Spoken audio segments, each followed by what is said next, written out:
जीवनलाल कहता मैं छोड़ूंगा नहीं उसे। बोला तो आपको कौन छोड़ने वाला है? जीवनलाल चिल्लाता है, बोलता गौरी की मां तुम बहुत बोलती है। राजेश्वरी बोली, यारे अब भी आपकी आंख नहीं खुली, आंख नहीं खुली मतलब आपको समझ में नहीं आई कि आप अभी अभी दूसरे की बेटी का अपमान कर रहे थे, दूसरे की बेटी को जाने से रोक रहे थे 5,000 रुपए के चलते, उसके भाई का अपमान कर रहे थे। आपका रिजल्ट मिल गया, आपकी बेटी को भी नहीं भेजा जा रहा है। आप जितनी बातें प्रमोद को सुना रहे थे उतनी बातें आपको भी सुनने को मिली। चांद पर थूकने से थूक चांद पर नहीं जाता, वो खुद अपने चेहरे पर गिरता है। जो व्यवहार अपनी बेटी के लिए तुम दूसरों से चाहते हो वही दूसरों की बेटी को भी दो। सबकी बेटी बराबर है। जब तक, इसको अंडरलाइन करो, जब तक बहू और बेटी को एक साथ नहीं समझोगे न तुम्हें सुख मिलेगा और न शांति। यह पूरे समाज को मैसेज है राजेश्वरी के द्वारा। पूरे समाज में, पूरी दुनिया में जब तक बेटी और बहू को बराबर नहीं समझा जाएगा, लाख आप गाना गा लो, भजन गा लो, कीर्तन गा लो, भजन कर लो, अष्टयाम कीर्तन कर लो, कुछ होने वाला नहीं। क्योंकि ये जो मेंटेलिटी है ना, यहां ये जड़ है, ये जो मन में जो सोचते हैं ना, ये सबसे बड़ा महत्वपूर्ण है। जैसा आप मन में सोचोगे आपका बिहेव वैसा ही होगा, और जैसा बिहेव होगा वैसा रिजल्ट आपको मिलेगा। मन में अगर है दूसरों की बेटी पराई, वो तो बेटी उसको कष्ट दे, तो गारंटी वो रिटर्न आपको मिलेगा। और ये समाज की सबसे बड़ी समझ, जब तक बहू और बेटी को बराबर नहीं समझा जाएगा तब तक समाज सुधरने वाला नहीं है। वही कह रहे जीवनलाल बेचैनी से इधर उधर टाल रहे हैं। अब तो उनको पता चल गया, वे हाथ मल रहे हैं गुस्से में, है ना, सिर नीचे झुका है। ऐसे व्यक्ति का सिर नीचा झुकता ही है, नीचा होता ही है। प्रमोद रमेश के पास जाकर खड़ा हो जाता है। क्यों खड़ा हो जाता है? अगले क्लास में पूछेंगे क्यों खड़ा हो गया। जीवनलाल बोलता है बहू और बेटी, बेटी और बहू, अजीब उलझन है, कुछ समझ में नहीं आता। ऐसे व्यक्ति को समझ में आता भी नहीं है। प्रत्येक लगभग व्यक्ति को देखोगे अपने दुख का गाना बहुत गाएगा, रिकॉर्ड लगा लगा करके, माइक लगा लगा करके। दूसरे का दुख बोला वो तो कुछ दुख है ही नहीं। ऐसे व्यक्ति को ही रिजल्ट मिलता है तो बोलता है कि हम इतना करते हैं तो उतना मिलता है। आपको किसने अधिकार दिया कि आप अपने दुख को, अपने कष्ट को सबसे हिमालय से ऊंचा समझो और दूसरे के कष्ट को पाताल का समझो? Who has given right to think like this? यह अपनापन नहीं है, यह परायापन भी नहीं, यह शत्रुता है। तो इसीलिए जीवनलाल कह रहा है कि बेटी बहू, बहू बेटी किसको पहले दे, तो हां सबको बराबर समझिए। यही उलझन समाज की भी है। राजेश्वरी कहती है अगर हर बेटे वाला यह याद रखे कि वह बेटी वाला भी है तो सब उलझने सुलझ जाएगी। आपकी बेटी है, बहू बन के दूसरे घर जाएगी तो आपके घर तो कोई भी किसी की बेटी आती है तो टिट फॉर टैट है। अगर प्रत्येक व्यक्ति यह समझ ले कि जिस प्रकार हमारे घर में बेटी है उसी प्रकार दूसरे घर की भी बेटी है, मेरी बेटी दूसरे के घर जाएगी, दूसरे की बेटी मेरे घर आ गई, तराजू का पलड़ा बराबर है, समस्याएं दूर होंगी। अन्य तो कभी दूर होने वाले नहीं। ये साफ साफ मैसेज है। जीवनलाल रुक करके पत्नी की ओर देखता है। क्यों? पहली बार उसे एहसास हो रहा है कि पत्नी राजेश्वरी शायद ठीक बोल रही है। क्योंकि जीवनलाल को लग रहा है कि अगर मैं कमला को अपनी बेटी समझ लिया होता तो आज मेरी बेटी की यह हालत ना होती। अगर मैंने प्रमोद को अपमानित ना किया होता, मेरा स्वभाव ऐसा ना होता, तो शायद मेरा भी अपमान गौरी के ससुराल वालों ने ना किया होता। तो कुछ लोग ऐसे होते हैं जो बहुत कुछ गवा करके बुद्धि लेते हैं। जैसे मैं या आपके पेरेंट्स आपको कुछ बताते हैं, बेटे ऐसे मत करना, पापा तो ऐसे ही बोलते हैं, आप कुछ जानते नहीं समझते नहीं। पापा नहीं जानते, टीचर कुछ नहीं जानते, मम्मी कुछ नहीं जानते, अंकल कुछ नहीं जानते। आप कितने बड़े हो गए, आप सब कुछ जानते हो। पापा से ही बड़े, दादाजी से बड़े, टीचर से ही बड़े, मम्मी से ही बड़े, अंकल से ही बड़े। कितना ज्ञान हुआ।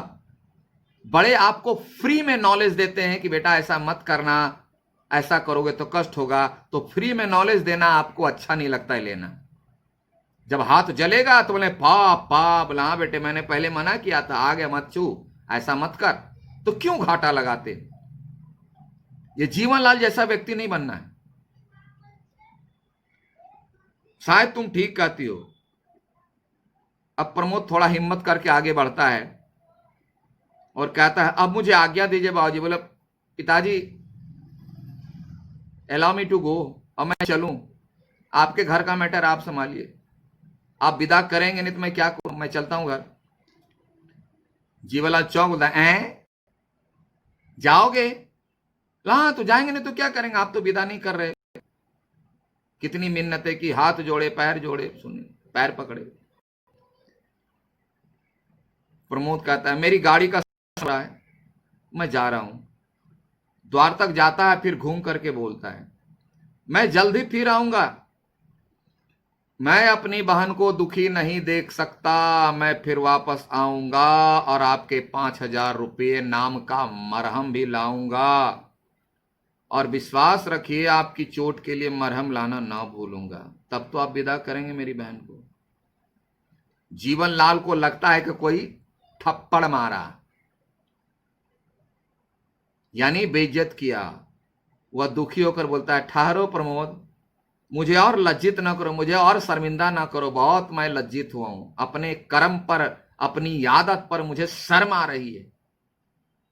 मेरी चोट का इलाज, यानी मेरे दिमाग में जो बातें घर कर गई थी कि धन दौलत दहेज यही सबसे बड़ी चीज है, मेरा घमंड चूर हो गया।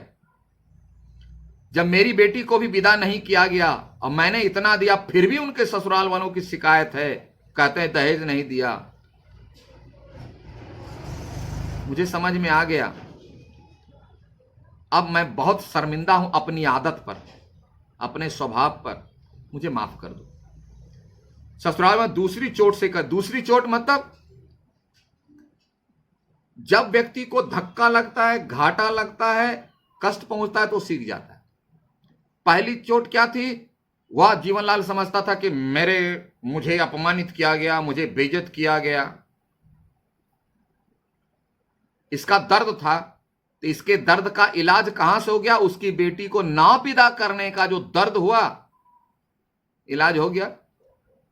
उसको जो अपमान समझ रहा था, अब उसका भी अपमान कर दिया गया, इलाज हो गया। प्रमोद लौटता हुआ सास से खुशी खुशी, भाऊजी आप मेरी बहन को लौटा जाने की इजाजत दे देंगे, विदा कर देंगे। भाई बहुत खुश हो गया।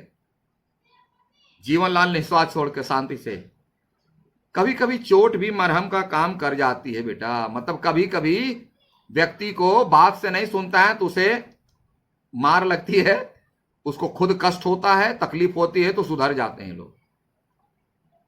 वही कह रहे हैं।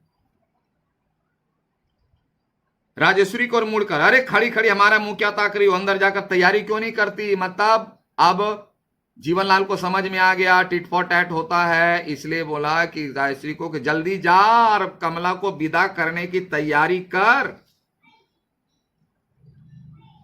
बहू की विदा नहीं करनी है क्या, जल्दी जाओ तैयारी करो। कमला का हाथ पर्दे की ओट में हो आता है, मतलब अंदर वह हर्ष, मतलब खुशी से आंसू पोंछती है, उसे जाने का मौका मिल गया। शीघ्रता से अंदर जाती, जल्दी से। रमेश और प्रमोद मुस्कुरा कर एक दूसरे को देखते हैं। अब क्यों मुस्कुराए या? जीवनलाल मंद गति से खिड़की की ओर बढ़ते हैं और तभी धीरे धीरे यवनिका पात होता है। यवनिका मतलब पर्दा, नाटक का पर्दा गिरता है, क्योंकि यह एकांकी है। 2 सवाल, प्रमोद रमेश के पास जाकर खड़ा क्यों होता है और अंत में प्रमोद और रमेश एक दूसरे को मुस्कुरा कर क्यों देखते हैं? जवाब दे देते हैं, क्योंकि इन दोनों ने मिलकर ही तय किया था कि पिताजी का विरोध नहीं कर सकते, अपमान नहीं कर सकते, तो कैसे इनको उसी परिस्थिति में लाकर खड़ा कर दिया जाए कि वो समझ जाएं। तो पिता से अशिष्टता भी नहीं हुई, पिता का अपमान भी नहीं हुआ, और पिताजी को समझ में भी आ गई बात। हमारे लिए, आपके लिए, समाज के लिए बहुत बड़ा मैसेज, अपने बड़े चाहे जैसे भी हों, इस तरीके से उन्हें समझाना चाहिए कि ना उनका अपमान हो और वो समझ भी जाए। सांप भी मरे, यानी गंदे विचार, बुरे विचार, उल्टे सीधे विचार का समाप्त भी हो जाए, और लाठी भी ना टूटे, मतलब इज्जत भी जाए। Okay, thank you, have a nice day. Question answer 5 जो दिया हुआ है उसको आप करेंगे, है ना? 5 क्वेश्चन मैंने दिया है उसको करेंगे। आप लिख लीजिए कंप्लीटेड और डेट मारिए। Thank you, have a nice day.